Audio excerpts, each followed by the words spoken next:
अस्सलाम वालेकुम, welcome to my channel. उम्मीद है कि आप सब ठीक होंगे। आज हम बहुत ही खूबसूरत नेक डिज़ाइन रेडी करने वाले हैं, वो भी सबसे आसान कटिंग और स्टिचिंग का तरीका यूज़ करते हुए। अगर आपकी ड्रेस बिल्कुल सिंपल है और आप उसको स्टाइलिश बनाना चाहते हैं तो ये वीडियो आपके लिए है। ईद के लिए ड्रेस तैयार करें और बहुत ही आसान जो तरीका है ना कटिंग और स्टिचिंग का, वो मैं आपको आज बताने वाली हूँ। तो वीडियो को बिल्कुल भी स्किप नहीं करना, क्योंकि इस वीडियो में मैं 3 सीक्रेट आपको बताने वाली हूँ जो कोई नहीं आपको बताता। तो बिना टाइम वेस्ट किए हम शुरू करते हैं अपना नेक डिज़ाइन बनाना। ये नेक डिज़ाइन हम लार्ज साइज की शर्ट पर बना रहे हैं। शर्ट की कटिंग हमने पहले से कर ली है। बिल्कुल प्लेन शर्ट थी, हमने इसको थोड़ा डिफरेंट लुक देने के लिए इसमें पैनल्स अटैच किए हैं, इस पर लेस लगाई है। अभी हम नेक की मेजरमेंट करेंगे, जिसके लिए सबसे पहले हमें ये डिसाइड करना है कि हमें गले की चौड़ाई जो है ना वो कितनी रखनी है। 3.25 इंच पर रेडी नेक हमें चाहिए।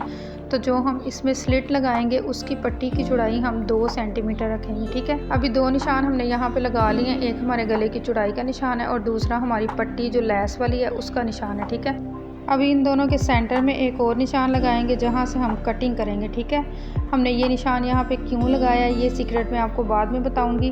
फ़िलहाल हम गले की लंबाई का निशान लगाते हैं। 6.5 इंच पर हमें रेडी नेक चाहिए इसका, तो हमने 6.5 इंच की चौड़ाई पर निशान लगा दिया।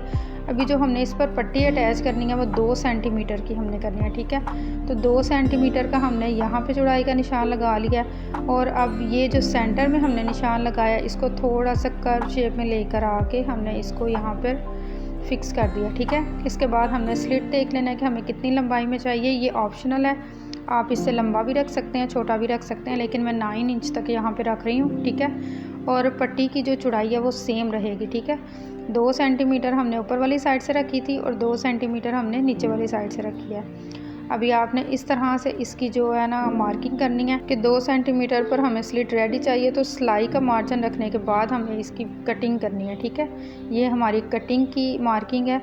सिलाई की मार्किंग जो है ना वो आउटसाइड पर जो हमने मार्किंग की है वो है। ठीक है, इसके बाद हमने जो गले की सारी मार्किंग में 1/2 इंच का जो फैब्रिक है ना वो हमारा स्टिचिंग में चला जाएगा। गले की चौड़ाई में भी हमने तीसरा निशान इसीलिए लगाया था कि जब हम कटिंग करेंगे तो हम उस तीसरे निशान पर कटिंग करेंगे। ये देखिए इस तरह से। अभी ये हमने तीसरे निशान तक कटिंग की है। अभी जो 1/2 इंच का फैब्रिक है वो हमारा सिलाई में चला जाएगा। तो जब ये नेक डिज़ाइन बनकर रेडी होगा तो एग्जैक्ट इसकी जो चौड़ाई है वो 3.25 इंच और जो इसकी लंबाई है वो 6.25 इंच रहेगी। ठीक है, अभी आपने कुछ इस शेप की कटिंग कर लेनी है और जो फैब्रिक आपने कटिंग में से निकाला है उसकी मदद से ही हम इसके प्लेकेट की कटिंग करेंगे। ठीक है, थोड़ा सा आपने अच्छे से इसको समझ लेना है। सबसे पहले तो हमने जितनी गले की चौड़ाई रखनी है उतना हमने एक निशान लगा लिया, यानी कि 3.25 इंच। इसके बाद हमने 6.5 इंच पर इसकी लंबाई का निशान लगाया, क्योंकि ये 1/2 इंच जो है ना वो कंधे की तरफ से सिलाई में चला जाएगा। अभी हमने 9 इंच पर इसके स्लिट का निशान लगाया। इसके बाद आपने जो भी लेस लगानी होगी ना आपने उसकी चौड़ाई का साइज़ रखना है। ठीक है, बिल्कुल इसी तरह से जो लेस हमने अपनी नेक डिज़ाइन पर लगानी है उसका साइज़ लेते हुए मैंने इस पर मार्किंग कर लिया है। ठीक है, स्लिट की हमने स्ट्रेट मार्किंग करनी है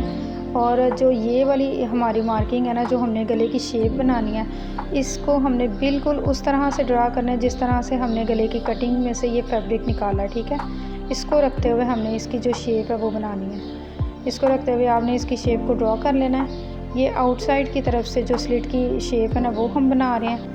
बिल्कुल इसी तरह से आपने भी प्लेकेट की शेप बना लेनी है। जो फैब्रिक आपने शर्ट से निकाला है उसी की मदद से आपने शेप बनानी है, तभी परफेक्टली ये प्लेकेट जो है ना आपकी शर्ट के साथ अटैच हो पाएगा। ठीक है, इसके बाद हमने जो रेडी साइज़ रखना है ना गले का उसकी भी शेप हमने इसी की मदद से बनानी है। ठीक है, ये देखिए ये हमारा जो गले का रेडी साइज़ है ना ये वो हम ड्रॉ कर रहे हैं।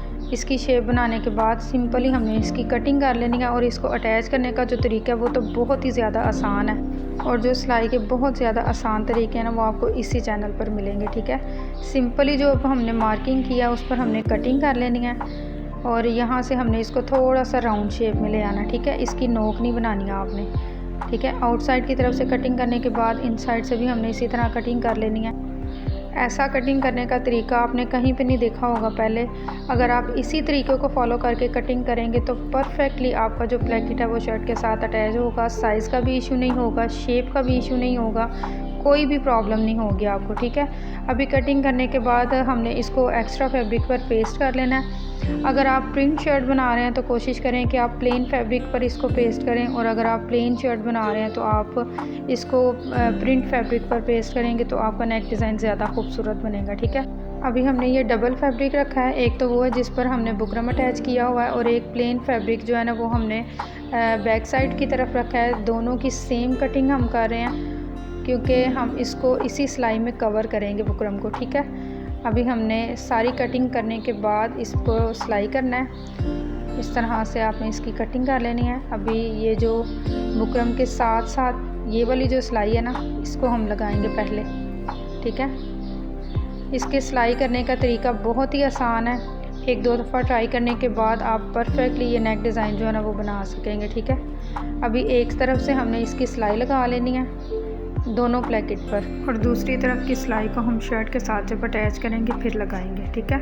एक एक पॉइंट मैं आपको बता रही हूँ ताकि आप अच्छे से सीख सकें। अगर आप मज़ीद खूबसूरत नेक डिज़ाइन बनाना चाहते हैं तो इसी वीडियो के डिस्क्रिप्शन में मैंने मुख्तलिफ वीडियोज़ के लिंक दे दिए हैं जिसमें बैन लगाने का तरीका और प्लेकेट लगाने का तरीका और राउंड शेप में और मुख्तलिफ डिज़ाइन की वीडियो हैं जिनको आप विज़िट करके अपनी ईद की ड्रेस को मज़ीद खूबसूरत बना सकते हैं, ठीक है।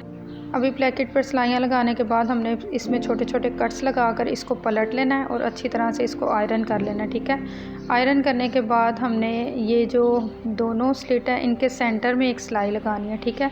इनको हमने जोड़ना है, तो हमने जितनी गले की लंबाई रखनी है उतना निशान लगाने के बाद बाकी का जो हमारा स्लिट है इसको हमने एक सिलाई से कवर कर देना है। ये देखिए इस तरह से सेंटर वाली सिलाई को अच्छे से आपने सेट करने के बाद सेंटर वाली सिलाई के बिल्कुल साथ साथ आपने सिलाई लगानी है और वहाँ तक लगानी है जहाँ तक हमने इस गले की लंबाई का निशान लगाया हुआ है, ठीक है।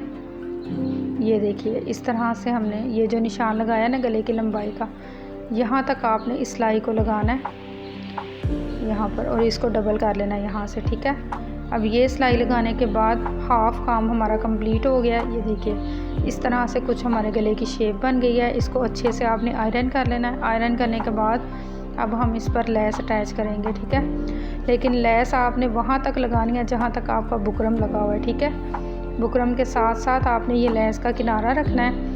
अगर आप इस तरह से नहीं अंदाज़ा कर पा रहे तो आप इसको पहले मार्किंग कर लें, इसके बाद आप लेस अटैच करें, ठीक है। लेकिन मैं अंदाज़े से भी अच्छी तरह से इसको लगा सकती हूँ, इसलिए मैं अंदाज़े से लगा रही हूँ। अगर आप फ़र्स्ट टाइम इस नेक डिज़ाइन को बना रहे हैं तो आपके लिए बेहतर यही कि आप पहले इसकी मार्किंग कर लें, इसके बाद इसकी सिलाई करें। अभी लेस के पीछे जो हमने फैब्रिक एक्स्ट्रा छोड़ा है उसका भी एक सीक्रेट है जो मैं आगे चलकर आपको बताऊँगी। इसकी हमने डबल सिलाई लगानी है लेस की, क्योंकि हम चौड़ाई में लेस लगा रहे हैं। अगर आप बारीक लेस लगाएंगे तो आपको डबल सिलाई लगाने की ज़रूरत नहीं है, ठीक है। हमने इसमें चौड़ाई वाली लेस का यूज़ किया है इसलिए हम इस पर डबल सिलाई लगाएंगे। दोनों तरफ आपने इसी तरह से लेस अटैच करनी है, ठीक है।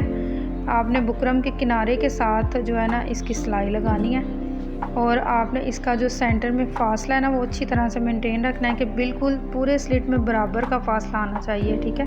अगर आप इन छोटी छोटी टिप्स का ख्याल रखते हैं तो आपकी सिलाई में बड़ी नीटनेस आती है और काम वही बेहतर होता है जो सफाई के साथ किया जाए, ठीक है, और अच्छे तरीके से किया जाए।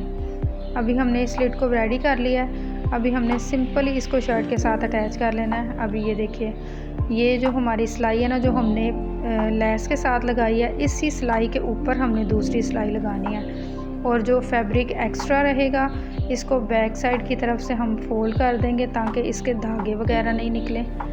वो हम कैसे फोल्ड करेंगे ये भी मैं आगे चलकर आपको बताती हूँ। इस तरह से आपने इसको पिन अप कर लेना है, ठीक है, ताकि जो शेप हमारे गले की है और जो हमारे स्लिट की है वो बराबर में रहे। अच्छा, अगर आप फ़र्स्ट टाइम बना रहे हैं तो आप ज़रूर इसको पिन अप करें, लेकिन मैं इसको फ़र्स्ट टाइम नहीं बना रही इसलिए मुझे इसको सारे को पिन अप करने की ज़रूरत नहीं है। मैं अंदाज़े के मुताबिक भी इसको अच्छी तरह से अटैच कर पाऊँगी, ठीक है। अभी मैंने पिन्स को रिमूव कर दिया है और बिल्कुल उसी सिलाई के ऊपर मैंने सिलाई लगाई है जो हमने लेस के किनारे पर सिलाई लगाई थी, ठीक है। अभी ये जो लास्ट में हमने एक कट लगाया है वहाँ तक आपने इसकी सिलाई लगानी है, ठीक है। एक तरफ की सिलाई कंप्लीट करने के बाद मैं इसको पलट कर आपको दिखाती हूँ। ये कुछ इस तरह से दिखाई देगा, ठीक है। अभी दूसरी तरफ की जो सिलाई है वो भी हमने सेम प्रोसेस से लगा लेनी है। सिर्फ आपने इस बात का ख्याल रखना है कि आपने शर्ट वाले फैब्रिक को खींचना नहीं है ज़्यादा, क्योंकि जो हमारा स्लिट है वो तो बुकरम वाले फैब्रिक पर है, वो फिक्स है, वो इसी शेप में रहेगा। लेकिन जो हमारी शर्ट का फैब्रिक है ना वो बुकरम के साथ अटैच नहीं है। अगर आप उसको खींचेंगे तो उसकी शेप जो है ना वो ख़राब हो जाएगी। तो इस सिलाई को लगाते वक्त आपने थोड़ी एहतियात से काम लेना है, ठीक है। दोनों तरफ की सिलाइयाँ लगाने के बाद अभी लास्ट में ये जो सेंटर में हमारी सिलाई है इसको भी हम लगा लेंगे। अभी जो तरीक़ेकार मैंने आपको बताया, अगर आप सेम इसी तरीक़ेकार को फॉलो करते हैं तो ना तो आपकी शर्ट की शेप ख़राब होगी, ना ही आपका स्लिट छोटा बड़ा होगा, और ना ही ये जो लास्ट में हम सिलाई लगा रहे हैं ना, इसके साइज़ में कोई फ़र्क आएगा। ठीक है, हर चीज़ को अच्छे से आपने फॉलो कर लेना है और इसी तरह से अपनी शर्ट पर अप्लाई कर लेना है। ये देखिए, ये कुछ इस तरह से रेडी हो जाएगा। ठीक है, अभी बैक साइड की तरफ से ये जो हमने एक्स्ट्रा फैब्रिक रखा था स्लिट के साथ, इसको हम सुई से इस तरह से कवर अप करेंगे ताकि जितना नफीस तरीके से फ्रंट साइड से बना है हमारा नेक डिज़ाइन, उतना ही नफीस तरीके से ये बैक साइड से भी बने। ठीक है, अगर आप इन सारी टिप्स का ख्याल रखते हुए नेक डिज़ाइन को रेडी करेंगे तो आपका नेक डिज़ाइन भी इतना ही खूबसूरत रेडी होगा। वीडियो अच्छी लगे तो शेयर कीजिए अपने दोस्तों के साथ। आज के लिए इतना ही, मिलते हैं नेक्स्ट वीडियो में एक नई नेक डिज़ाइन के साथ। तब तक के लिए अपनी दुआओं में याद रखिएगा। अल्लाह हाफिज़।